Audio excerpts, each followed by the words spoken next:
imbaraga, ubuhanga no kwiyemeza kurwana byarimba no kugeza ku wanyuma, ahubwo ubwabyo birarangira bigaragazwa ko bidahagije byonyine mu ntambara ngari zirwanwa ubu ngubu, zinakenera ahubwo amafaranga menshi cyane ashorwa mu ntwaro zihenda cyane nazo. Mwihangana rikomeye ubu riri hagati ya Isiraheli na Iran, buri ruhande nta kabuza rero nabo mu gihe bagera mu ntambara yeruye irenga no kuguhererekanya ibitero gusa rwakenera abafatanyabikorwa benshi, ibindi bihugu bibashyigikira mu ntambara babaha amafaranga n'intwaro, ari nako babashyigikira kandi mu bya politiki na diplomasi barwanya wenda n'ibihano bashyirirwaho. Ku ruhande rwa Isiraheli, abafatanyabikorwa n'ibihugu by'inshuti barazwe, bahora biteguye igihe cyose kuyifasha mu ntambara zayo n'irindi hanganiye barizwamo kugeza mu bitero kwabyo yihariyeho bitajya binomvikana bihagije ku bandi bose basigaye mwese, ariko uburengerazuba bwese bwo bugahorera iruhande cyangwa inyuma ya Isiraheli muri ibyo byose. Yewe no mu bitero bya Iran biheruka barabigaragaje ku buryo bahise bihutira gufasha Isiraheli mu gusenya ibisasu na za drone nyinshi yari yoherejweho na Iran, bahora hafi cyane aho ngaho bafatanije na Isiraheli kurinda umutekano wayo no kuyishyigikira mu ntambara zose barizwamo. Ku ruhande rwa Iran, iyo ni igihugu bisa naho kitagira n'umwe bacana waka muri ubwo burengerazuba bwese, nta n'umwe wagira n'icyabafasha na kimwe, ahubwo yabafasha Isiraheli ngo batsinde ibarahire bwangu. No mu bindi bihugu bitandukanye byo mu burasirazuba bwo hagati ntabwo ari benshi batinyuka kwishora ubu ngubu mu ntambara bajya ku ruhande rwa Iran yabihanganye na Isiraheli n'uburengerazuba bwese bwose. Aho rero Iran birasa naho byayisaba ubwayo kwishakamo imbaraga zidasanzwe n'amikoro byose bishorwa muri iyo ntambara mu buryo budatandukanye na busa nuko Uburusiya bwabigenje muri Ukraine. Nyamara Iran n'Uburusiya ni ibihugu bibere bitandukanye cyane muri byinshi, haba mu bukungu, amikoro, ikoranabuhanga n'ubuhangange mu bya gisirikare. Ntabwo ubushobozi bwo guhangana n'uburengerazuba bw'isi bwose Iran yabugira ku kigero cy'Uburusiya. Aho no mu gukomoza kuri ubwo Burusiya ni nabwo bufitanye imibanire myiza ku kigero cyo hejuru n'ubufatanye n'igihugu cya Iran, kongeraho n'Abashinwa mu bindi bihugu byavugwa ko ari byo buhangangiye bunene mu by'igisirikare n'ubukungu boze imbere cyane ku ruhando mpuzamahanga. Uretse Ubushinwa n'Uburusiya, abandi bumva neza Iran mu bindi bihugu bagira wenda n'icyo bayifasha mu byo bashobora nabo barimo nka Syria, Venezuela na Korea ya ruguru. Hejuru y'ibyo noneho mu buryo butandukanye cyane na Isiraheli, Iran abari ku ruhande rwayo ni ibihugu by'inshuti gusa, atari abafatanyabikorwa mu masezerano ayo ariyo yose yaba ariho yanabasunikira kuyifasha mu ntambara izo arizo zose byanze bikunze. Nk'urugero aho ngaho ni uko ibihugu birimo nk'ubwo Ubuhindi na Afurika y'Epfo nabyo bishyirwa mu nshuti za Iran gusa kurusha uko byakwitwa abafatanyabikorwa bayo mu kurinda umutekano wabo bihuriweho cyangwa se ubufatanye runaka bwumvikanyweho ku mpande zombi mu bya gisirikare n'intambara. Ni ibihugu bishobora gufasha Iran koko wenda mu bijyajyana no kurenga wenda no ku bihano runaka yashyirirwaho cyangwa se ahubwo yakongererwa kuko byinshi isanzwe inabirambyemo mu gihe kirekire cyane gishoboka, no kuyishyigikira nanone mu bundi buryo bwashoboka binyuzwa muri politiki na diplomasi wenda, ariko badahise babarizwa icyarimwe nayo mu ntambara yabirwana na Isiraheli. Ibyo bihugu byose bende kuri iyo ngingo birahita bishyirwa ku ruhande, hagasigara hibazwa ahubwo noneho ku Bushinwa n'Uburusiya icyo nabo bamarira Iran mu gihe haba hariho intambara yeruye na Isiraheli ifatanije yo n'uburengerazuba bwese bwose. Kugeza ubu Ubushinwa rero n'Uburusiya mu buryo bwa politiki bakomeje kugaragaza gushyigikira Iran, basaba kwirihangana ririho hagati yayo na Isiraheli ryafashwa hasi. Nko muri Loni, ibi bihugu byombi binafite ubudahangarwa mu nama nkuru yayo y'umutekano, bagaragaza ko Isiraheli ari nayo nyirabayazana kuko ariyo yatangije ibitero biri guhererekanywa ubu ngubu mu gihe barasaga ambasade ya Iran muri Syria bakahicira n'abasirikare bakuru b'abanya-Iran. You instantly reacted and condemned the actions by Iran. It is regrettable that unlike the meeting today, you did not propose to convene the Security Council on the 2nd of April. Vasily Nebenzia uhagarariye Uburusiya muri Loni mu biganiro biheruka by'inama yayo y'umutekano atariko ni gute nk'ubwo hateranywa huti inama n'ibiganiro ngo tuvuge ku bibazo bijyanishwa n'ibitero bya Iran kuri Isiraheli, ariko ibyo Isiraheli yagabye kuri Iran isenyera ambasade yayo muri Syria ntihagire ibiganiro nk'ibyo bikorwa ngo duhamagazwe tubihuriremo. Musa n'abashaka icyarimwe amahoro koko nk'uko mubigaragaza, ariko amahoro kuri bamwe gusa mugashishikazwa n'intambara ku bandi. Ntabwo musobanutse kimwe n'imitekerereze mu migenzereze yanyu kuki ibintu bitakorwa mu buryo bumwe ngo tugendere ku mahame rusange atureba twese akareba n'abandi bose mwese mu buryo bungana. Muri ibyo byose rero Uburusiya bukomeza kugaragaza ko bushyigikiye Iran koko mu buryo bwose, ariko kandi biracyari mu biganiro na politiki gusa, aho bemeza nk'ubwo ko Iran kugeza ubu ari iri mu kuri muri iri hangana, kuko kimwe n'abandi bose nayo ifite uburenganzira bwo kurwana n'abayirwanya, igatera n'abayitera abari bo bose. Nyamara ibyo byose Abarusiya bakora kugeza ubu ntabwo bishobora guhita bihuzwa no gushimangira nanone ko Uburusiya nabwo busanga ngo intambara burwana ubu muri Ukraine bwahita nabwo bufasha Iran mu ntambara na Israel. Iran nayo kandi yafashije cyane Uburusiya ibuhe ibitwaro byinshi birimo na drone Shahed 136 rurangiranwa z'ubwiyahuzi zabiciye biracika mu minsi ishize muri Ukraine zisenyeshwe ibikorwa remezo. Kandi n'ubundi ni nk'akebo kajye wamugarura. Uburusiya bwarenze ku bihano byinshi cyane Iran nayo yashyizwemo, bo bagurisha nk'ubwe bitwaro birimo bya misile by'ubukana buhambaye n'uburyo burinda ikirere nka S-300 n'indege z'intambara. Byinshi aho nta bandi bashoboraga kwemera kubigurisha Iran kubera n'ibyo bihano byose n'ikumirwa yashyizwemo. Hari na za Sukhoi 35 ahubwo Uburusiya bwumvikanyeho na Iran nazo bagomba kubagezaho vuba.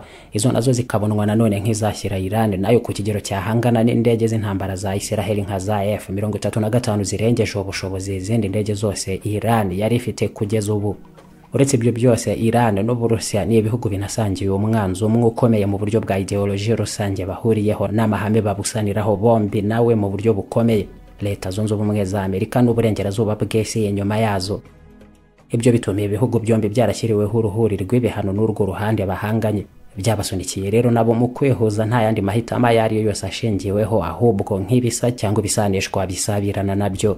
Mu bihumbi 2022 nk'ubuhahirane hagati y'ibihugu byombi Uburusiya na Iran bwarazamutse cyane bugezwa kuri miliyari 5 zose z'amadolari ya Leta Zunze Ubumwe za Amerika, mu gihe abandi bose mu burengerazuba bw'isi ntawe ari gukora na business yariyo yose n'Uburusiya kubera ibyo bihano, ndetse babishyira no ku rundi rwego bakajya bishyurana mu mafaranga y'ibihugu byabo gusa. Kugeza n'ubu nuko bari kubikora. Ku rundi ruhande nanone hari Ubushinwa nabwo buri mu mikoranire yihariye na Iran, ariko ikaba nayo itandukanye mu buryo runaka, ahubwo cyane nuko iyo Iran ikorana n'Uburusiya nanone. Ubushinwa kugeza ubeke hariye bukoranamo na Iran n'ubucuruzi bwa petrole hagati yabo kugeza ku 10% byayo yose idatunganije Ubushinwa bukenera ni petrole buvana muri Iran, mu gihe Ubushinwa nabwo bukeze imbere cyane mwese mu bihugu bikenera ku ngano nini cyane kubera imirimo ijyanishwa n'inganda rutura ku bwinshi. Nanone Abashinwa bashingiyeho ubukungu bwabo muri ibi bihe. Iruhande kandi hagati y'ibi bihugu byombi hakaba n'andi masezerano manini cyane y'imyaka 25 yose y'ishoramari n'ubuhahirane, aho Ubushinwa ararenga miliyari 400 zose mu madolari ya Leta Zunze Ubumwe za Amerika bugomba kuba bwarashoye muri iki gihugu cya Iran. Nakayabo ayo ngayo ku buryo ari Iran kugeza ubu Ubushinwa bufata nk'umufatanyabikorwa wimena imbere cyane mu by'ubukungu mu gice cyose cy'uburasirazuba bwo hagati barizwamo. Nyamara nanone ibyo byose byaba bihagije ngo noneho Ubushinwa bugire ikindi bwamarira Iran byeruye muri iyi ntambara itutumba hagati yayo na Israel? Babaha imbunda wenda abasirikare n'amafaranga yabo babafasha? Iyo muri rusange birasa naho ari karita y'iturufu Ubushinwa bwazigamye kure cyane. Biragaragara ko ari igihugu kirajwe cyane yeshenga no gucuruza ntihagire ikindi kiyongeraho. Ni ibihugu byinshi cyane Ubushinwa bushobora gushyigikira mu bitari bike, ari nako gatebo Iran nayo bayishyiramo. Wenda Abashinwa koko bakaba bakomeza kuyishyigikira cyane mu buryo bwa politike, ariko kubirenza aho ngaho ngo babe bafatiye mbere nanone bajye gufatanya nayo mu ntambara, Abashinwa bagaragaje ko ibyo ari ibintu badashobora kugeramo. Intambara zitari zabo barangije kubicaho akarongo barabyanzura. Biragoye cyane ko bakwemera kuzishoramo ahariho hose. Ubucuruzi bwo babukora nabo bashaka bose, yewe n'abagirwa ibicibwa n'abandi. Ibyo byo ntacyo bibwiye Ubushinwa. Business ni business, intambara ikaba ikindi. N'Uburusiya ubwabwo Ubushinwa bwakomeje kubushyigikira mu bende, bwakira n'ibicuruzwa byabwo byinshi, babona amafaranga koko yo gukomeza gushora mu ntambara barimo muri Ukraine, ariko imbonda cyangwa inkunga zajyanishwa n'andi mafaranga ashorwa mu ntambara z'abandi. Ibyo Ubushinwa ntabwo bujya bubikozwa. Nta n'urutoboye rurenga ku by'Abashinwa rero bakoranamo na Iran bashobora kubaha cyangwa ngo babe bagira n'intwari zarizo zose bari kurira Iran. Nta n'undi wari we wese babikorera kugeza ubu. Abashinwa hakurikijwe politiki Xi Jinping ashyize imbere mu mibanire n'amahanga, Ubushinwa bukurikiza amagengo aya ni business mu buryo butagira gitangira n'inkomyi zarizo zose. Kuba keneye gukorana nawe nta kindi bagacuruza, byagera mu ntambara buri wese akarwanize. bamwe mu nzobere z'Abashinwa mu kubigarukaho bagira bati se abandi bibwira ko twebwe nta ntambara dukeneye kubarizwamo, kuki tutari kurwana na Taiwan na Leta Zunze Ubumwe za Amerika kandi dukeneye kwigaruka mu zindi ntara z'Ubushinwa? Nuko turi mu bihe twitaye cyane ku bindi bijyanishwa n'iterambere karundura twifuza kugeraho, ntabwo ari igihe cy'intambara kuri twebwe. Icyo nacyo kizagera, ariko ntabwo ari ubu, kandi ntaho bishobora guhurizwa n'ubwoba cyangwa kwanga gutabara inshuti zacu n'abafatanyabikorwa, kuko benshi n'intambara barwana tuba twumva neza ishingiro ryazo, ariko nabo baba babyumva neza ko tutashamadukira kujya kurwana intambara zabo, kandi natwe twarabaye twirinze kurwana izacu zitureba by'ako kanya.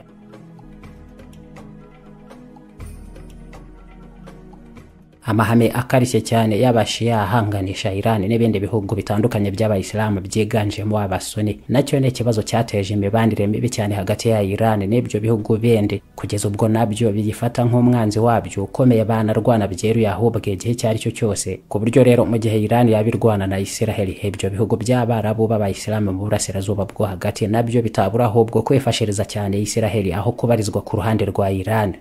Ibyo byatumye takaza amaboko no gushyigikirwa n'ibindi bihugu bahuriye kuri byinshi bakabaye babarizwa ku ruhande rumwe mu gihe byagera mu ntambara nk'iyi ngiyi tutumba cyane hagati yabo na Israel.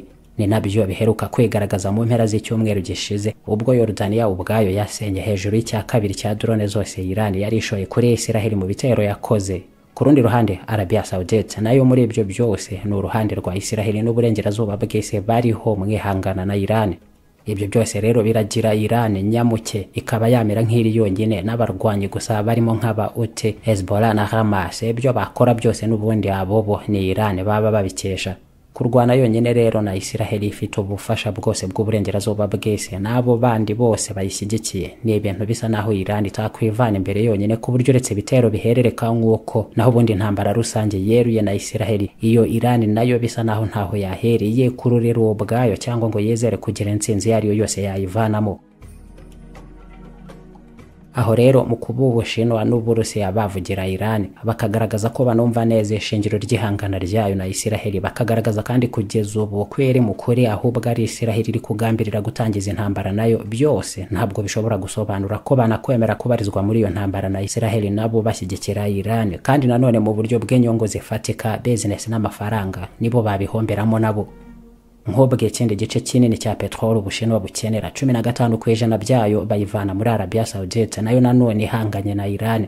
Uburusiya nabwo bukeneye cyane kumvikana n'ibi bihugu byombi, Iran na Arabia Saudite, ngo babafashe kugenzura politiki z'icuruzwa rya petrol ku isoko mpuzamahanga n'ibiciro byayo. Aho rero kugira uruhande bashyigikira barwanya urundi ni igihombo kinini ku Burusiya ku buryo bwakwigengesera cyane mu kubyeshoramo. Aho rero mwisesengura ryose ririho, Iran nayo irabizi neza kuretse gushyigikirwa mu buryo bwa politiki gusa, ariko noneho mu buryo bwa gisirikare mu ntambara nabo badafite byinshi bategereza kuri Xi na Putin mu buryo butaziguye, naho buziguye bwo ntabwo babura kububaha nk'uko biri n'ubu, ariko ubwo nabwo bwahindurwa iyanga mu ntambara nk'iyo. Mu gihe rero duheruka kubona ingabo z'Abanyamerika n'Abongereza barasa drone na misile za Iran mu bitero kuri Israel, nta ngabo z'ikindi gihugu na kimwe muri rusange zategerezwa ko nazo zagaragara mu bikorwa nk'ibyo kugeza aka kanya zirengera Iran, uretse wenda abarwanyi batandukanye nabo kandi bakoresha n'ubundi amikoro n'intwaro bahabwa na Iran, ndetse n'abandi wenda ku kigero runaka ibindi bakwakira nk'ubufasha biva muri Iraq na Syria. Ibindi byose ngo ni ibyakorwa ahubwo mu buryo bwa politiki gusa, bijyanishwa no gushyigikirwa cyangwa kwamagana urundi ruhande byonyine. Aho rero byasaba Iran ubundi buhangange bwikubye kenshi cyane ubwifite ubu ngubu kugera hari hafi cyane y'ubwo Burusiya, kugira ngo nayo ibashe kwihagararaho koko mu gihe runaka mu ntambara yeruye yahuriramo na Israel, yo inabifashijwemo na benshi cyane baba bahuriye kuri Iran iri yonyine. Cyakora nanone kugeza ubu mu mikoranire isanzweho hari amasezerano y'ibanga agarukwaho cyane n'Abanyamerika, byemezwa ko hari ibigo bikora intwaro by'Abarusiya biheruka kwemeranywa na Iran kuyiha izindi ndege z'intambara z'ibisekuru bigezweho cyane, ndetse n'ibitwaro birinda ikirere, ku buryo ibyo nabyo ngo byakoma mu nkokora cyane ubuhangange Israel isanganywe hejuru ya Iran kuri iyi ngingo, ari nabyo Iran ngo yabishingiraho cyane, ishimangira kenshi ko Israel ishobora no kuzatungurwa cyane mu bitero yebwera ko izakoresha indege zayo zasenge byo zishaka byose muri Iran. iFix Technology Limited turacuruza kandi tukabakorera ibikoresho byose bya Apple. Mu gihe wahura n'ibibazo by'ibikoreshereze yabyo cyangwa se ukundi kwangirika, Mac computer, iPhone cyangwa iPad ni ibikoresho twe dufite mu bunararibonye bw'imyaka myinshi. waduhamagara kandi kuri 0788442127. iFix Technology Limited, we are Apple devices experts. Waba wifuza sale nziza yo gukorera mu bukwe, inama cyangwa ibindi birori bitandukanye? Gana Inzozi Park. Ese waba wifuza ahantu wasohokera ukishimana n'abawe? Muri Inzozi Park Bar Restaurant tubakirana ubwuzu. Muri Inzozi Park kandi tubafite n'izindi services zitandukanye nka decoration, sonorisation, kandi tunategurira amafunguro abahakoreye ubukwe, inama ndetse n'ibindi birori bitandukanye. Tunatanga service ya food catering ahariho hose. Izo services zose tuzibaha ku biciro byiza utasanga ahandi. Inzozi Park dukorera Gahanga kuri kaburimbo hafi ya Station Merez. Inzozi Park, duhamagare cyangwa utwohereze WhatsApp kuri 0788 336 932.